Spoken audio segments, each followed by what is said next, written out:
Wednesday night shiur, and also in conjunction with the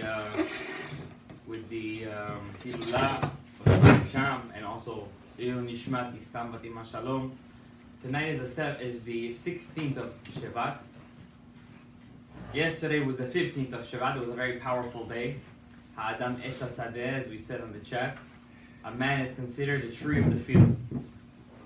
We could go on and on talking about all the holy and spectacular stuff, that the siguliot of the Tu B'Shvat and the days that are coming, Shovavim. But I wanted to specifically point out one specific thing in this week's parasha, and I think it's a very beautiful point, because lately our shiurim are always talking about halachot and things that I wanted to veer off, into maybe more of a musar, category. And I wanted to ask a question, a very big question. We all married over here, most of us. Whoever isn't, he will be married soon. And this week's parasha, it says over here that Moshe Rabbeinu, his father-in-law, his Amak. Said it right? Amak? Yes. Amak. The great Yitro, the Pope of the world. Pope. You know what a Pope means? He's not a regular guy. Well respected all over the world. You know, when the Pope comes from the Vatican to New York, they drive him in a bulletproof motorcade, a Mercedes. It's in white. He's a white Malach HaMavet, not a black Malach HaMavet. He's in white. He's a Malach HaMavet in white. But he wears a kippah at least. Some Jews don't wear a kippah. At least he wears a kippah, right? They once said once Benjamin Netanyahu met with the Pope, and one Jew, Satmar Jew, he watched the video of Benjamin Netanyahu meeting with the Pope, and they said this is the Zionist leader with the leader of the Creek-Mach religion. And he's like, who's who? Because he thought the one wearing the kippah was the prime minister of Israel, and the one without the kippah is the Pope. So the Pope, could you imagine if Yitro, if the Pope is just the leader of how many Creek-Machs are there in the world? 2 billion, right? Out of 7 billion, maybe today already it's 8. Imagine Yitro. He is the leader of the known world, one of the 3 advisors of Paro. The Mefarshim say he did every single avodah zara in the book. Every single one. Midian guy? He was, yes, Yitro. Kohen Midian. The Pope of Midian. The Pope, the priest of all of the world. One of the 3 advisors of Paro, Eov, Yitro, and Bilam. He tried every single avodah zara in the book. One day, an Egyptian guy, if you want to picture how Moshe Rabbeinu looked in your head, picture a very, very tanned guy, like a guy who just came back from Cancun, lo aleinu, lo al am Yisrael. He's very, very, very dark. He's very, very dark. And he has Semitic features. That's how Moshe Rabbeinu looked. He didn't look, for sure not Ashkenazi, no offense if there is an Ashkenazi watching this video. I highly doubt it. But he looked Bukharian, yeah. Not Charsavzi Samarkand, no. Okay? He looked very, very, very Bukharian. With Semitic features, but very dark skin. That's what the Pasuk says in Parashat Shemot. Ish Mitzri, the 7 daughters who were about to be taken forcefully by the Amalekim, the shepherds, the Amaleki shepherds. They said, Ish Mitzri Hitzilanu. An Egyptian shepherd saved us.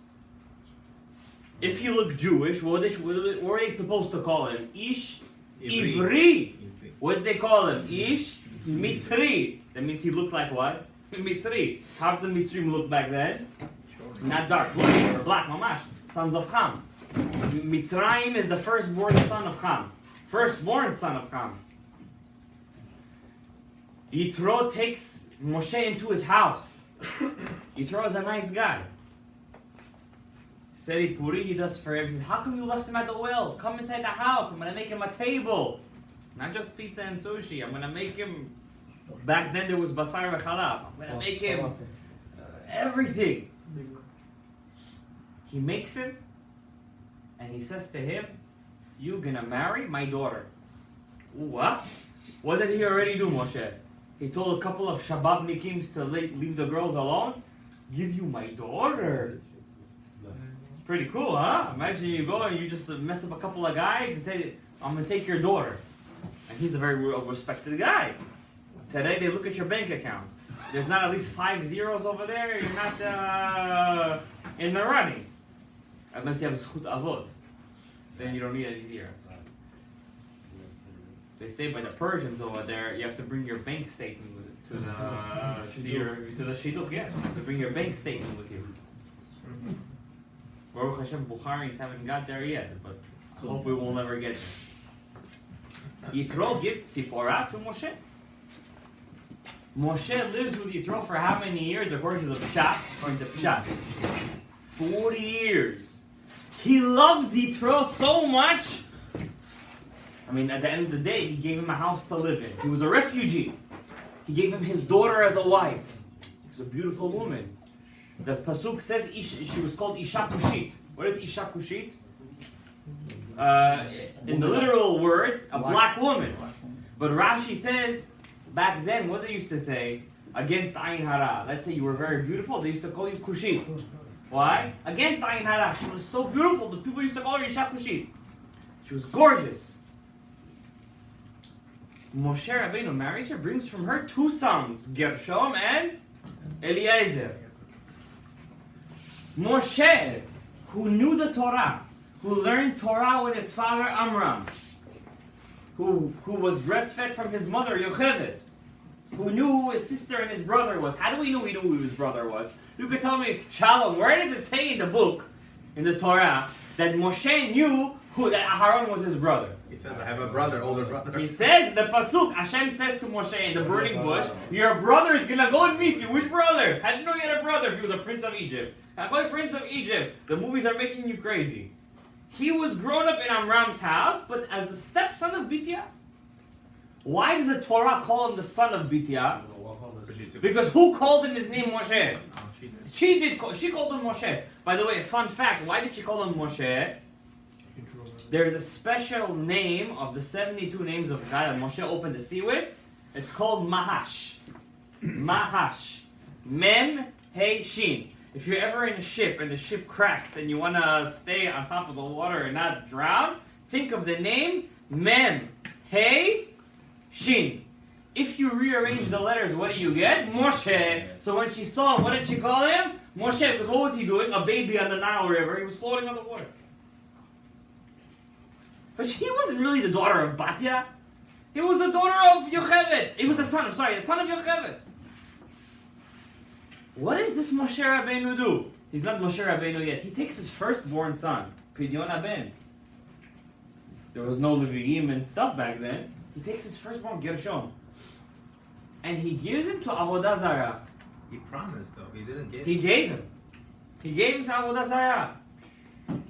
That's why he never had a brit. That's why he never had a brit. To Yitro. You know there's one God into the world. I understand there is love between son-in-law and father-in-law. There is such kind of thing. It's rare, but there is. And you give your son to Avodah Zarah? Doesn't even give him a brit. Doesn't give him, and Moshe almost died because of that. Okay? Listen, Moshe was a very humble man. Maybe he couldn't say no to him. You know what I'm saying? He takes his children and his wife, TZIPORA, all the way to Egypt.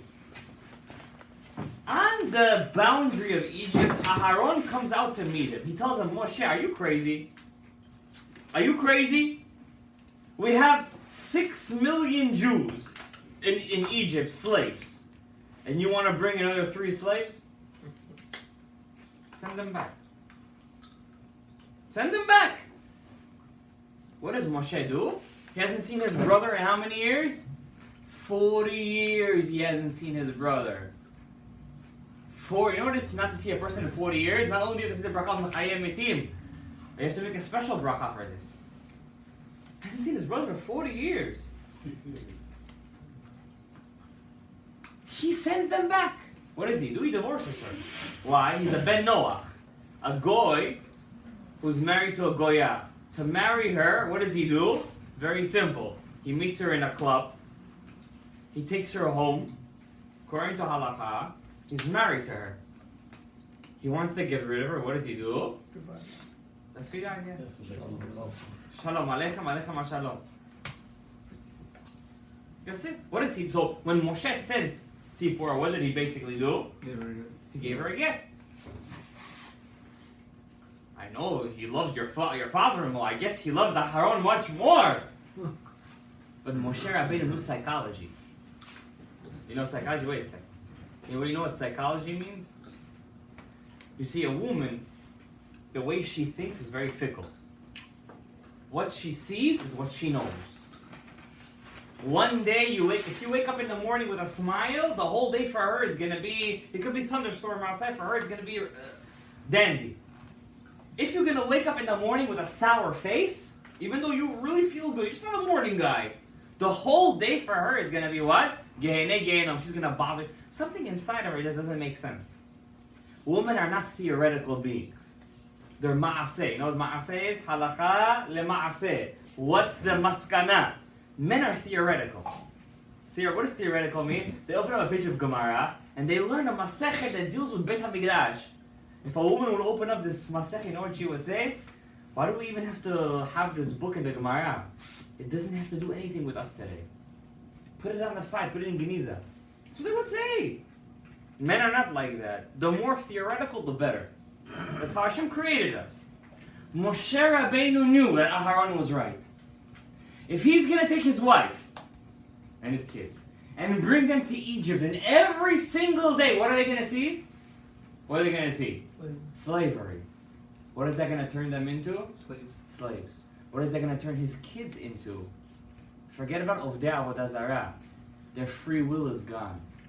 The Jews were such slaves in Egypt. After 10 plagues, after Kriyat Yamsuf, after what they saw in Kriyat Yamsuf, that they saw as if the image of Hashem, the Shekhinah, as a warrior fighting with Egypt, and they saw on Har Sinai, they saw Hashem as a teacher, teaching them Torah, and they saw they saw Moshe Rabbeinu, they saw everything. What happens 40 days later? There goes out. You know why? A slave. He stays a slave. No matter what you do, he stays a slave. You can't change his DNA. There's a very big fight. I remember back in the days, Ba'avonotai Rabim. Not Ba'avonotai Rabim, but in my level, that's what the way I am right now. When I was learning in a college, Yeshiva University, and I'm a sociology teacher. It says Chokhmah B'goyim Ta'amim. And on the board over there, she wrote over there, was the first question in class. Biological versus environmental. He knows what I'm talking about. The first question every sociology teacher asks. Nature versus nurture. What affects the child more? Both. Absolutely both. But it's been proven time after time. You could be grown. You could be born to kings. But if you're raised with the hooligans, you get a hooligan. That's it. It's the nurture that always trumps the nature. The way you're raised. You understand? That means you could have a son that's born, and his neshama could be the neshama of Moshe Rabbeinu. Which if you put him in public school, what is he going to turn out to? Michael Jordan. Hopefully, in the best case scenario, at least he makes money. He could be pushing, I don't want to say, Michael Jordan, he say. You understand? Hopefully. You know? So Moshe Rabbeinu says, if I'm going to take my kids and my wife to a place of slavery, what are they going to turn into? Slaves. And who's going to suffer from that the most? He is. Now what happens? What does that mean? And who loses his shalom bayit? Oh, Moshe. Moshe Rabbeinu says, I'd rather divorce her than not have shalom bayit in my house. So many years you living with her. You have 2 kids from her. You say you'd rather send her back to her father's house than not have shalom bayit in my house. What does that mean? It means if we don't work on our shalom bayit, if we don't work to try to have that peace in the house, You don't have Hashem in the house, and what do you have? You have the white Malach HaMavet in your house. And the Mercedes motorcade. You have the Pope inside your house. You have Yitro inside. Who does he send her back to? Yitro. Who's Yitro? At that point of his life. He's Malach HaMavet. Why is he Malach HaMavet? He's a Oved Avodah Zarah, not just any Avodah Zarah. The Gemara in Masechet Avodah Zarah, Daf Chaf Aleph Amud Bet says, you can't buy an animal from a goy. Why can't you buy an animal for a goy for a korban? Because he was with the animal. Suspected. Go on YouTube. I mean, don't go on YouTube. And type in over there. Animal and human. What are you going to see over there? Muslim people taking animals and actually doing shtiyot with them. Doing bestiality. Why? The goyim are meleim zima. Zima. The Jewish people who stood at Har Sinai, our zima went away. But when the Jewish people were in Egypt, we were slaves. And we're never allowed to forget the fact that we were slaves. Even if you're worth $1 million today, every mitzvah in the Torah tells you, Zecher Litziat Mitzrayim. Remember where you came from. Not because Hashem רוצה להתנסות עליך. Not because Hashem wants to show you, I'm better than you, I took you out. Hashem doesn't need you, He doesn't need your mitzvot, and He doesn't need your brachot. But Hashem wants you to become the best person you could be in your life. And the only way you could be the best person you could be in your life, if you learn to get rid of the biggest obstacle in your life. What is the biggest obstacle in your life? To be narrow-minded. When you could only accept your own opinion. When you have ga'ava. Moshe Rabbeinu could have said to his brother Aaron, what slaves? I'm from Shevet Levi. Shevet Levi are not slaves. I'm going to keep my wife with me. And my 2 kids next to me. I'm going to give them chinuch. In Forest Hills High School, I'm going to give them chinuch. That place is like Mitzrayim. But he listened to Aharon. Aharon says, no matter how much chinuch you give them, no matter how much love you give, but if they see outside shtuyot, what's going to happen to them? They're going to get ruined. If Moshe would not have listened to Aharon, his sons would have been Chas Shalom Erev Rav. Erev Rav. But what did he do? He listened to them. And who came out of Moshe Rabbeinu at the end of the day? Rabbi Eliezer ben Hurkunus. Rabbi Eliezer Hagadol. Who's Rabbi Eliezer Hagadol? The Rebbe of Rabbi Akiva. Who's the student of Rabbi Akiva? Rabbi Shimon Bar Yochai. What did Rabbi Shimon Bar Yochai write? The Zohar. The Zohar HaKadosh. Where would you be today without the Zohar HaKadosh? What would happen if he wouldn't listen to his brother, to his older brother? What would happen? No Rabbi Eliezer Hagadol, no Rabbi Akiva, no Rabbi Akiva, no Rabbi Shimon, no Zohar. Forget about Am Yisrael. We're gone. We're finished. Chas Shalom. Finished to Sonei Israel. Now what happens? Moshe Rabbeinu is in Egypt for how long? About a year. He's in there for a year. He leaves Egypt. Berov Pe'er V'Hadar. It says the Gemara, they made Egypt empty. You know what empty means? There was not a piece of gold left in there.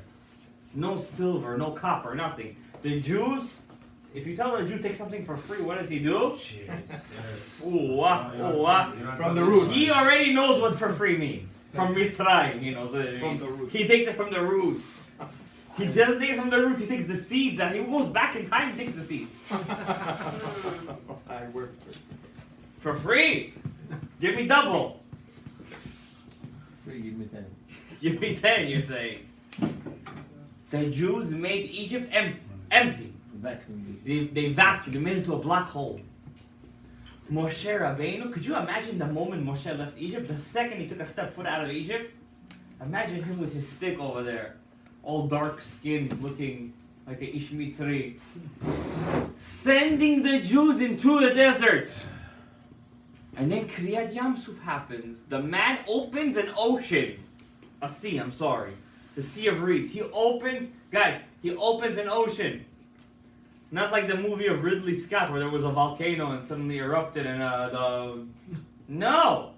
All the waters of the world split into 12 pieces. You know, 12 pieces? You're drinking a cup of water, suddenly you're drinking 12 cups of water. The boy was walking and he says, Abba, I want an apple. You know what happens? At that moment, the boy takes his hand, puts it into the wall of water. What does he take out? An apple. I wonder what bracha he said that. Etz min hamayim. Well, what would he say on that? For the love of God, what would he say on that? The boy wants ice cream. From the water would come out ice cream. A sea splits into 12 pieces all night. How many people passed that sea? 6 million people, at least. Just the men were 600,000. It's crazy. Moshe Rabbeinu gets to the place called Refidim. And they get to Refidim. What happens? The Jews say, Bas. We learned enough Torah. Let's go out, Motzei Shabbat. Let's go to the club. Not the kosher club. Comedy club. Not long ago, I'm sure everybody in this room got it on WhatsApp. Some Jewish comedian making joke between Sephardi and Ashkenazi. One guy gets it, everyone gets it. It's crazy. We're not going to a club. We're going to a jazz club. Jazz. Saxophone. It was in your video, no? With the saxophone at the end, yeah. That's probably what I got the views. That's Trump. I'm going to a comedy club, to a jazz club. Rabotai, today to go to a wedding is sakanat nefashot. Of religious people. It's sakanat nefashot. Today to go to a bar mitzvah is sakanat nefashot. Mamash. I don't say it, and I'm not a guy who says stuff like out of my head. I'm not a fanatic speaker. I'm telling you the way it is. It's sakanat nefashot. Sakanat nefashot means it's a danger to your life. A person could fall from the highest level of spirituality. He could become like almost a goy the next day, from so much hirurim ra'im and stuff that he sees. It's not a joke. I want to go to a jazz club, to a comedy club. Where am I going to take her out on a date? I can't take her to, what's that place? Cafe Muscat. The whole world is going to see her. I can't take her to Five Times because that's where everyone else goes. I can't take her here. I can't take her there. I'll go to the city. I'll go to the jazz club. The city, Manhattan. This is Sdom va'amora begilgul. That means every person who was in Sdom va'amora came back in the Gilgul in our generation to come to Manhattan. Mamash. What if you work there? I wish you luck. Yeah. Is Mamash I want to go. That's what the Jews said, by the way. You know what they said? We're 6 million men. We're 6 million women. Let's party. Queens is the same thing, no difference. Queens, Brooklyn, the same thing. But there's Lashem over here. Don't forget that. They said over there, let's party. 6 million, 6 million. Let's have some fun. We learned Torah. We saw miracles. Bon nevalot. Ben Hazmani. You know what Ben Hazmani means? Between semesters. Well, this is a speech. I go to Israel, the same thing. Yeah, but Israel, depends where you're going. Depends where you're going, guys. Let's not be the Miraglim who said Lashon Hara about Eretz Israel. I'm not making Lashon Hara. I'm just saying, even if I go to a holy place, it's not as holy as I think it is. Depends where you're going. If you're going to a place of Zima v'Tumah, then you become Zima v'Tumah. If you're going to Bet Knesset and Bet HaMidrash, then you become Bet Midrash. It's not about, but the thing is with Manhattan, Netu, Hakol, Kodesh La'avodah Zarah. I don't know if you can find one place over there it's Kodesh LaHashem. Because everywhere you go, you just look at the window. That place, it changes you. I know it's the way I feel. You could feel different. I don't know. Maybe you gotta dip. You gotta drip and dip. How'd you say in the morning? We gotta go to that Baal Shem Tov Maya, I think, one more time. That's pretty cold, right? That was the coldest thing you ever went in. Right? Rabotai, let's not miss the point over here. It's not about Manhattan. You want me to say Manhattan is a good place? Kosh.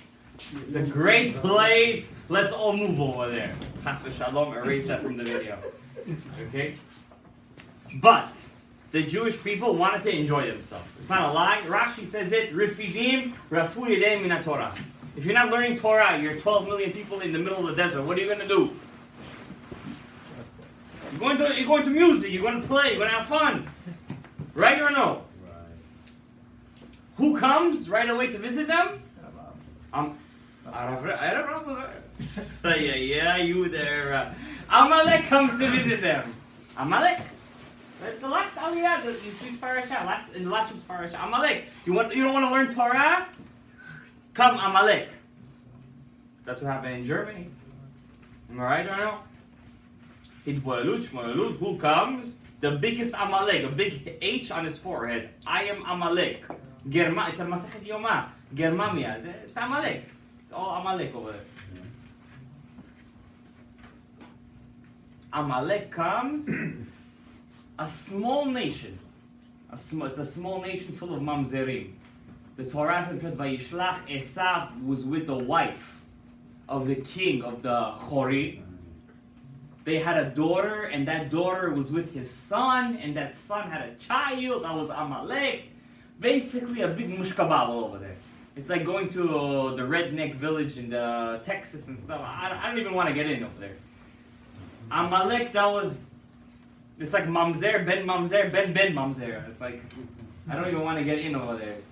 It's a parasha, Vayishlach. Go look over there. How Amalek was born, from Eliphaz, who was, by the way, a Talmid Chacham. That's why he didn't kill Yaakov. And that just proves, just because you're a Talmid Chacham doesn't make you into a good person. If you're not going to learn a little bit of Musar. That's why even though we learn halachot, once in a while we got to stop in the middle and say a little Musar. And Eliphaz's son Amalek, who was a mamzer, when he fights Am Yisrael can't beat them. Can't beat them. They weaken him. That means they win the war, but they can't beat them. Mitzrayim, an empire. God was with you. You won. You didn't just win. You emptied them out till they were nothing. Amalek, a mamzer who doesn't know the old Malek Shafim, you couldn't beat them. You're already out of Egypt. You just cracked Yamsuf. What wins the war? Moshe picks up his hands. They win. Moshe lowers his hands. They lose. What? What does it say? Moshe picks up his hands. They're praying. They're praying. They win. He lowers his hand. Just because Moshe's hands are up, they pray. When his hands are down, they stop praying. You're in the middle of a war. You have time to pray in the middle of a war. You have 5 swords coming at you from 5 different directions. Oh, Moshe! How is his hands going? I need glasses. I can't see. I have -3 vision. I'm -5. You know how Jews are. You're -5. Oh, you're -6. Where'd you get your glasses from? And suddenly Amalek is coming from 6 different directions.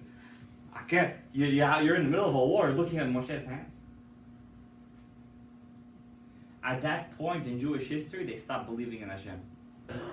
Am Yisrael stopped believing in Hashem.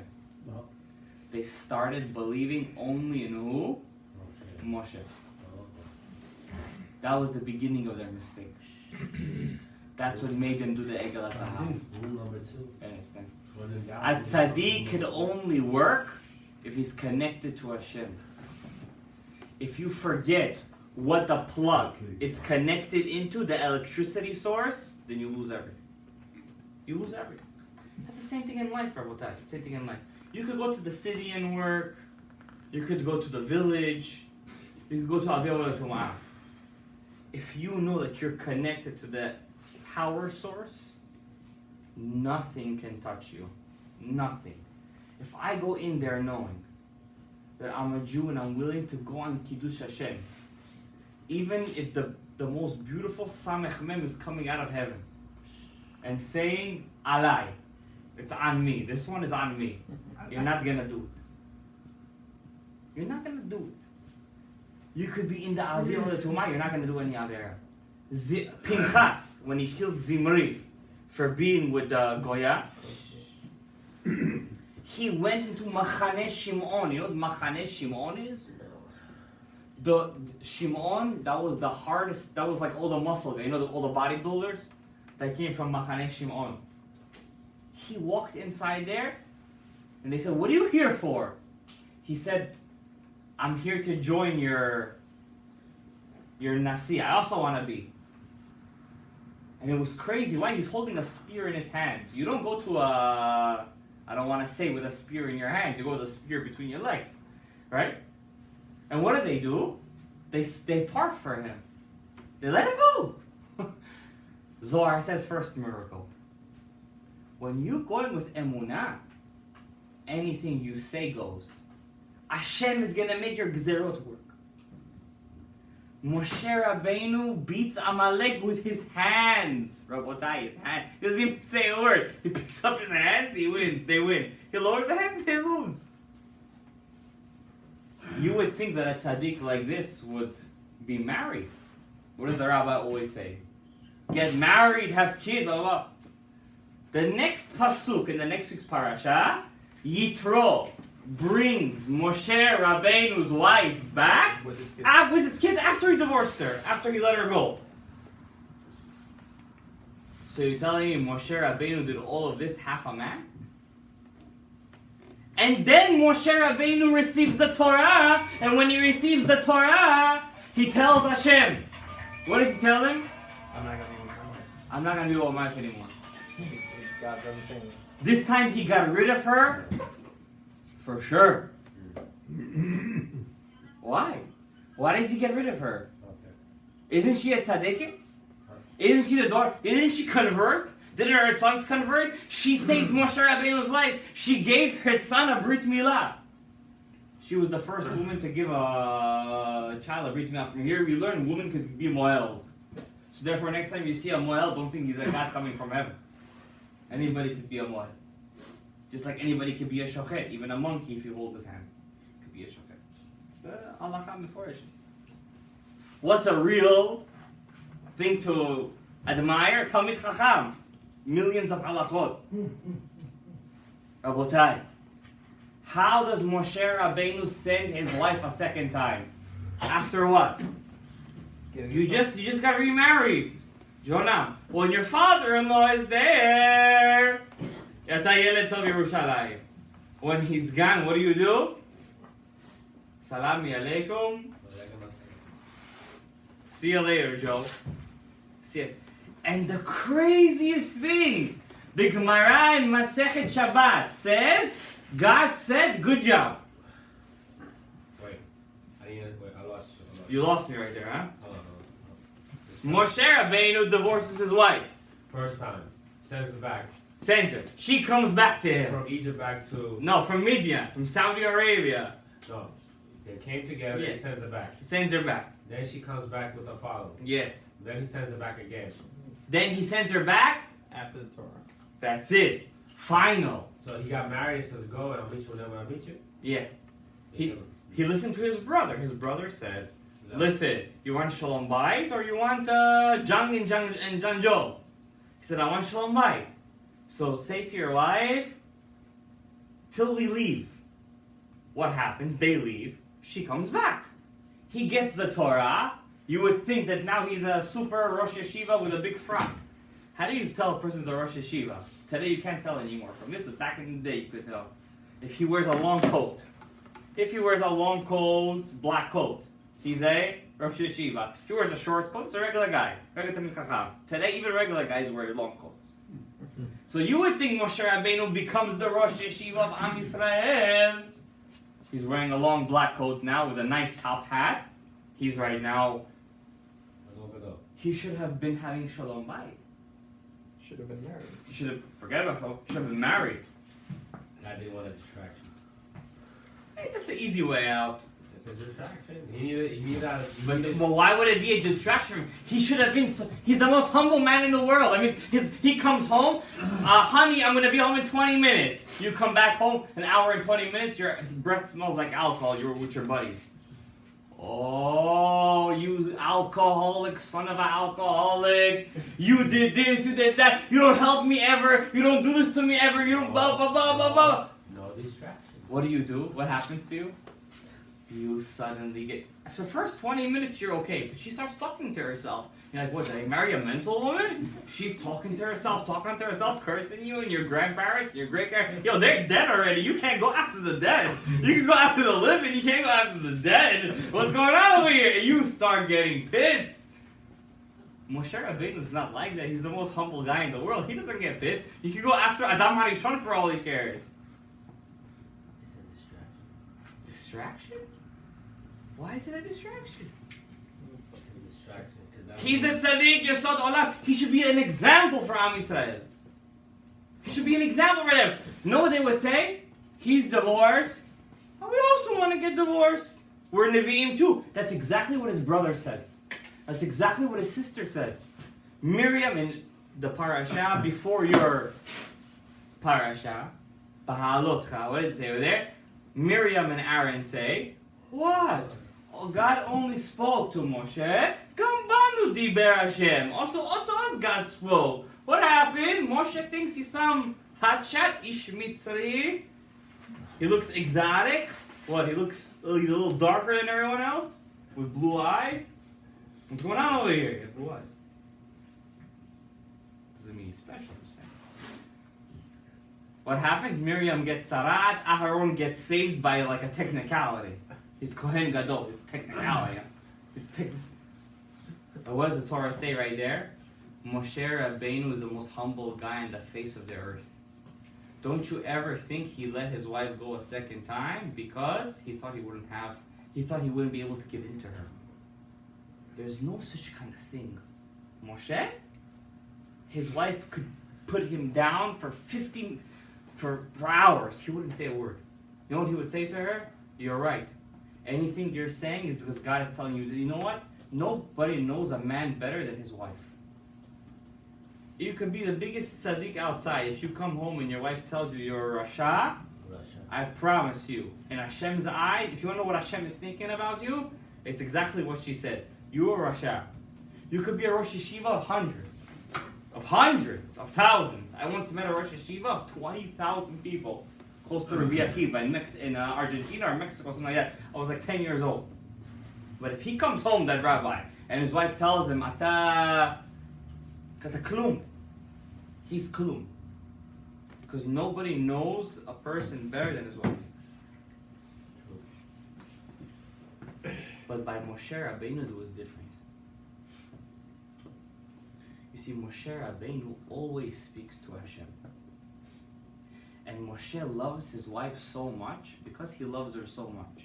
Because he's so humble, he can't stop thinking about her. But the halacha and the Shulchan Aruch says when you're a leader, when you're a chazan, you're a chazan right now, could you allowed to think of a woman? Asur. Could you think of your wife? Asur. If you think of your wife, what happens? They take you down. Uno. They take you down. The chazan has to know. If he's not your shamayim, you can't even go up. You can't even go up. That's the first step. Moshe Rabbeinu tells Hashem, I'm a master of Shalom Bayit. That means I'm always thinking about her. How can I talk to you?